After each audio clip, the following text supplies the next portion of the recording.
네, 라이프 에스 미션 삶이 선교입니다. 저는 송기태 선교사라고 하고요.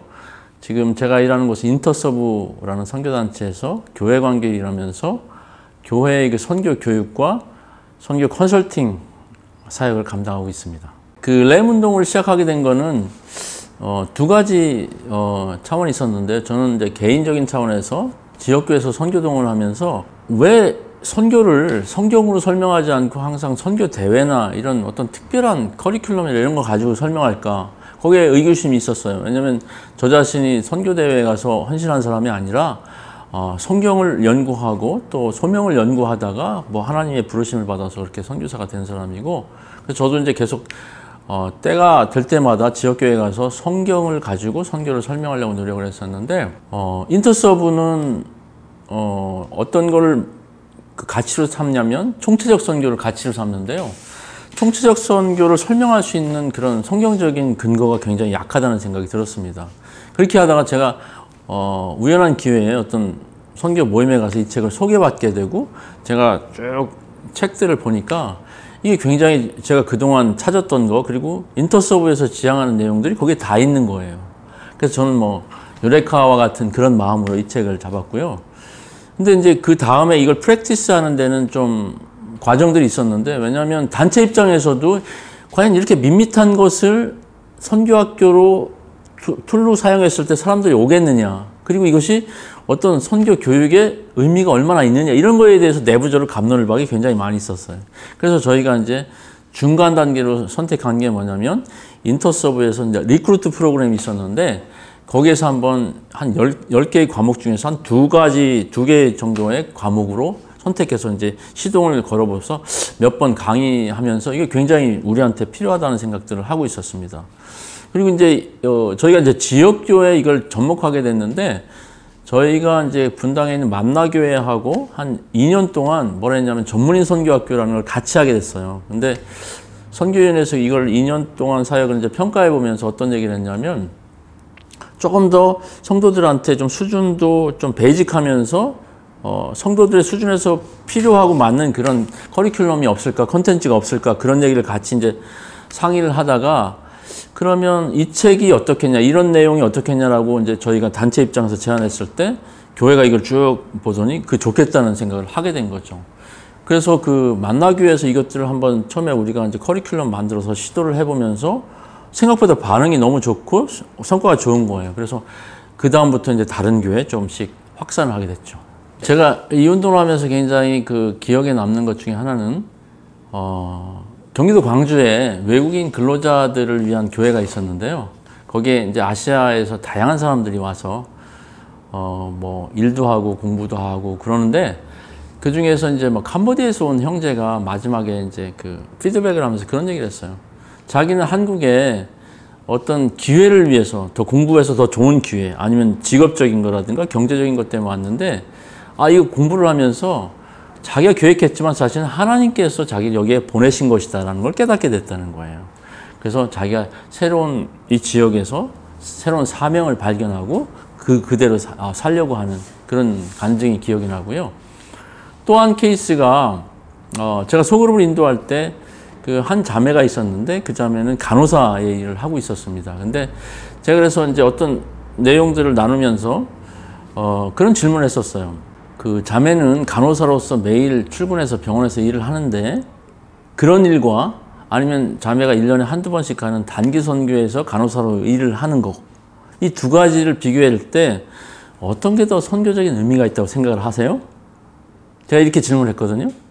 그러니까 이 자매가 뭐 아주 뭐 1초, 1, 2초도 뭐 안 기다리고 딱 나오는 거죠. 당연히 단기 선교죠. 그렇게 이야기를 했어요. 그래서 제가 올콘이 잘 걸렸다. 그러면 자매가 단기 선교에 가서 하는 일과 매일 출근해서 하는 일이 내용이 달라요?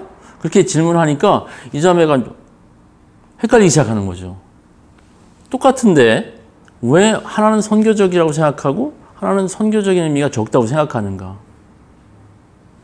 그래서 이제 이 자매가 계속 그 다음 주부터 그거에 대해서 고민하고 기도하고 공부하면서 도대체 그 자매는 그 해답을 찾으려고 그걸 공부했던 것 같아요.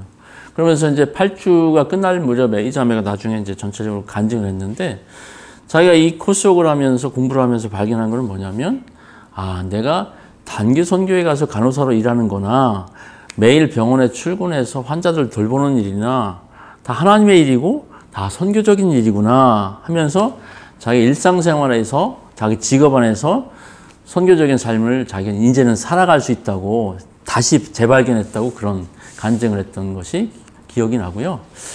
이런 것들이 조금씩 더 이제 지역교회에서 확산됐고, 제가 토론토에서도 가서 이런 일을 확산시켰는데, 거기서는 또 디아스포라들 있잖아요. 디아스포라들은 훨씬 더 선교적인 의미들이 더 큰데, 그들도 자기들이 갔다고 생각을 하거든요. 근데 사실은 하나님께서 보내신 거거든요. 그랬을 때 디아스포라들 같은 경우도 훨씬 더 선교적인 그런 잠재력이 큰데, 그런 역할들을 하는 거. 또 저도 이제 그동안 선교한국 운동에 같이 동역을 해왔는데, 그동안 선교한국 운동이 어떤 뭘 하자, 이렇게 하자, 전략들, 뭐 이런 슬로건들이 많이 있었는데, 그건 저는 초기에 많이 필요했다고 생각을 해요. 근데 한국 선교가 어느 정도 성장한 이후에 지금은 뭐냐면, 이건 뭐 현장 선교사들 마찬가지지만 우리 모두가 과연 우리가 선교적인 삶을 사는 것이 무엇이냐, 단지 우리가 해외 선교사로 가면 선교적인 삶을 사는 것이냐. 그런데 선교한국 운동에서도 헌신한 사람들이 있는데 대부분 못 가거든요. 한 90% 이상은 못 가고, 안 보내는 건데 하나님께서 자기들이 안 가는 것이 아니라. 그러면 우리가 여기서 남아서 계속 그런 선교적인 삶을 산다는 것은 어떤 의미인가. 그래서 생각해 보면 이 크리스토퍼 라이트도 이 책에서 중요하게 이야기하는 것은, 모든 것이 선교라면 모든 것이 선교다. 사실 우리는 선교적인 삶을 살고 있는데 그걸 발견하지 못했던 거예요. 그래서 이런 공부들 통해서 재발견하고 더 깊이 있게 발견하는 그런 운동에 있어서는 저는 선교한국 운동에서도 매우 중요한 역할을 할 거라고 생각합니다. 제가 램 운동을 통해서 이제 기대하는 바는 그건데요. 사실은 어떻게 보면 성경에 대한 재발견이에요. 사실 우리가 모든 것들을 다 성경으로 설명하지 못하면 그건 문제가 있는 거죠. 존 스타트가 이야기하듯이 그 성경 자체가 하나님의 선교를 이해하고 있는데, 우리가 하나님의 선교를 성경에서 발견하지 못하는 이유는 뭐냐면 여러 가지 이유인데, 그 중에서 하나가 뭐 자기 관점으로 보는 거거든요. 그 중에서 아까 이제 제가 자매의 케이스를 이야기한 것처럼 어떤 것은 선교고 어떤 것은 선교라고 생각하지 않는 어떤 이분화된 그런 생각들이 사실은 우리를 자유하지 못하게 하고 하나님의 선교에 참여하지 못하게 하는 거예요. 그래서 자기는 갇힌, 하나님 나라를 같이 있는 일을 하고 있는데도 불구하고 그것을 발견하지 못하는 거예요. 마치 그 감추인 보화를 발견하지 못하는 사람처럼. 근데 사실은 이건 어떻게 보면 새로운 걸 발견한다기보다는 이미 있는 것을 재발견하는 것이라고 생각을 하는 거거든요. 이 책에서 추구하는 건 뭐냐면 어떤 선교학적인 그런 전문적인 그런 거라기보다는 성경을 우리가 공부해 가면서 우리 성경 안에 그 하나님의 선교가 충분히 있구나. 그리고 하나님께서 우리를 거기에 초대하시는구나. 근데 그 핵심적인 초대 방법이라든가 장은 자기 직업적인 거예요. 우리가 일상적인 선교라고 말하지만 사실은 우리가 뭐 학생이든지 직장 생활을 하든지 주부든지 다 자기 직업이 있거든요. 그것이 하나님 나라에 있어서 매우 귀한 일입니다. 크리스토퍼 라이트는 이 책에서 선교를 어떻게 정의하냐면, 하나님께서 창조하신 그 창조 세계 전체를 하나님께서 완성해 가시는 그 과정이라고 설명을 해요. 우리가 일상생활 아니면 직업생활을 하는 것이 그 이유가 뭐냐면 그 하나님의 창조에 우리가 참여하고 기여하는 거거든요. 장소적인 것, 해외로 가든지 국내에 있는 것, 이건 하나님께서 하실 일이고, 우리는 어디에 있든지 그 하나님의 창조사에게 부분적으로 자기 은사와 직업을 가지고 참여하는 거예요. 그런 것들을 우리가 발견할 때 훨씬 더 우리가 자유함을 얻게 되고 자기 일을 훨씬 더 선교적으로 하게 되고, 그래서 주변 사람들에게 그리스도가 어떤 분인지를 증거하게 되는 거죠. 저는 이런 것들을 발견하는 기회가 되면 좋겠다고 생각을 합니다.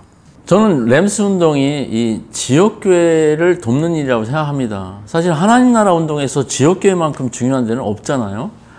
그래서 이 지역교회가 이 책을 통해서 성도들이 하나님의 선교를 발견해내기도 하고, 또 지역교회가 부서적인 활동으로 아니면 셀 모임에서도 이런 것들을 발견한다면 모든 교회의 여러 가지 부서들 활동들이 선교적으로 더 이렇게 키핑 될 거라고 생각합니다. 더 훈련되고, 그렇게 되면 교회들이 점점 이 선교적 교회로서의 준비가 되어져 가겠죠. 그리고 성도들도 자기의 삶의 영역에서 선교적인 삶을 살아가겠죠. 그런 교회가 더 이제 많아지면 지역에서 어떤 지역사회에서 선교적인 영향력들이 많아지는 거죠. 또 보면 지역에서 이 크리스찬들이 다양한 운동들이 있잖아요. CBMC 운동도 있고, 예술하는 사람들은 예술 분야도 있고, 그런 분야에 있어서도 더 전문성을 더 구비시킬 거라고 생각을 합니다. 다양한 요소에서. 그래서 저는 기대하는 게 어떤 지역교회 한 교회적으로 더 선교적으로 리키핑하는 데 더 도움이 될 거고요. 또 지역사회에서 교회들이나 아니면 크리스찬들 각종 모임들이 선교적으로 연합해서 하는 이런 부분에 있어서도 선교적 공동체들이 만들어져 가는 데 있어서도 좋은 좀 역할들을 하고 기여가 됐으면 좋겠습니다. 제가 이 책에서 제가 가장 중요하게 여기는 부분을 제가 여러분들과 좀 나누고 싶습니다. 제가 읽어드릴게요. 선교라는 단어는 흔히 목적이나 목표 지향이라는 의미를 지닌 말로도 쓰인다. 일반 사회에서도 사람들은 공동의 사명을 지닌 조직들에 대해서 이야기하고 그 조직의 사명은 간결한 사명 진술서로 요약할 수 있다. 그렇다면 하나님 백성의 선교는 무엇인가? 라는 질문을 던지는 것은 사실상 하나님의 백성이라고 하는 이들은 실제로 어떤 목적을 위해 존재하는가? 무엇을 위해 여기에 있는가? 라고 묻는 것이나 다름없다.